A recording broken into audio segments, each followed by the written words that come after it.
السلام علیکم ورحمۃ اللہ وبرکاتہ۔ میرا نام ہے محمد صدیق اور آپ دیکھ رہے ہیں میرا چینل صدیق قاسمی۔ ہم حاضر ہیں آپ کی خدمت میں ایک نیا واقعہ لے کر۔ کہانی کا عنوان ہے حضرت زلیخا کی اللہ سے محبت۔ حضرت زلیخا کا واقعہ ہم سب جانتے ہیں کہ انہوں نے حضرت یوسف علیہ السلام کی محبت میں حضرت یوسف علیہ السلام کو حاصل کرنے کے لیے کیا کیا جتن کیے۔ ویڈیو پسند آئے تو ویڈیو کو لائک کریں، شیئر کریں، اور اگر آپ چینل پر نئے ہیں تو چینل کو سبسکرائب ضرور کریں۔ چلتے ہیں کہانی کی طرف۔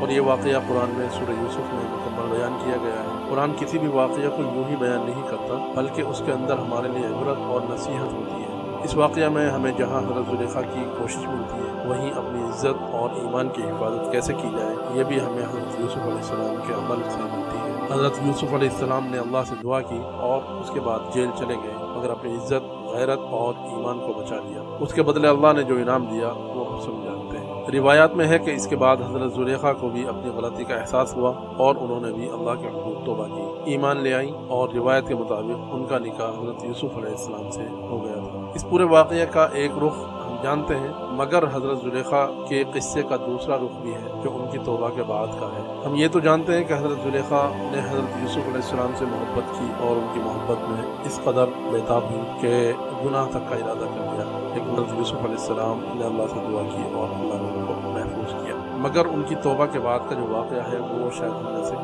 کم ہی لوگ جانتے ہیں۔ واقعہ یہ ہے، اور اس واقعے سے حضرت زلیخا کی اللہ سے محبت کا پتہ چلتا ہے کہ حضرت زلیخا نے اللہ سے کس قدر محبت کی۔ اور یہ بھی سچی بات ہے اور حقیقت ہے کہ آدمی جب اپنے رب سے محبت کر لے تو پھر دنیا کی محبتیں اس کے سامنے کوئی معنی نہیں رکھتی۔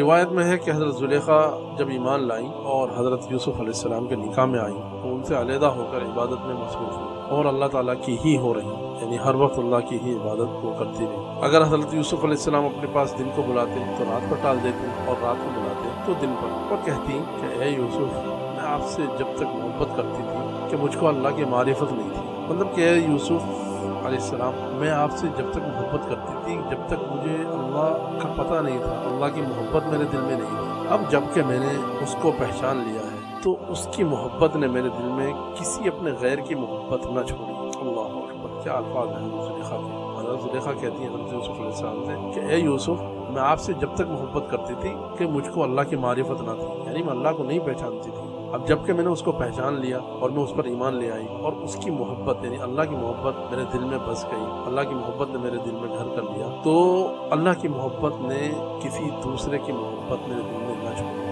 اور مجھ کو اس محبت کے عوض منظور نہیں کہ اس کی محبت چھوڑ کر دوسرے کی محبت اختیار کر لوں، یعنی مجھے یہ اب منظور نہیں کہ میں آپ کی محبت کے بدلے اللہ کی محبت کو چھوڑوں اور آپ کی محبت اختیار کروں۔ تو یہ تھا حضرت زلیخا کا اپنے رب سے محبت کا واقعہ۔ آج کے دور میں ہماری بہنوں کو اس واقعہ سے سبق لینا چاہیے کہ کس طرح حضرت زلیخا نے اللہ کی محبت میں اپنی جائز محبت کو بھی برداشت نہیں کیا۔ سوچیں ہمیں کہ کس قدر ہمیں اپنے رب سے محبت ہے۔ کیا ہم اپنے رب سے محبت کا دعویٰ کر سکتے ہیں؟ کیا ہم یہ کہہ سکتے ہیں کہ ہم اپنے رب کی محبت میں گرفتار ہیں؟ کیا ہم کہہ سکتے ہیں کہ ہمارے دل میں ہمارے رب کی محبت ہے؟ کوئی نہیں کہہ سکتا۔ ہاں، مگر ہم سب اپنے رب سے اس کی محبت مانگ ضرور سکتے ہیں، اور وہ اپنی محبت ضرور ہمیں عطا کرے گا۔ اللہ ہم سب کو اپنی محبت عطا کرے اور اپنے پیارے حبیب صلی اللہ علیہ وسلم کی محبت عطا کرے۔ آج کے لیے اس ویڈیو میں بس اتنا ہی۔ ملتے ہیں انشاءاللہ اگلی ویڈیو میں کسی نئے واقعہ کے ساتھ، کسی نئی سچی کہانی کے ساتھ۔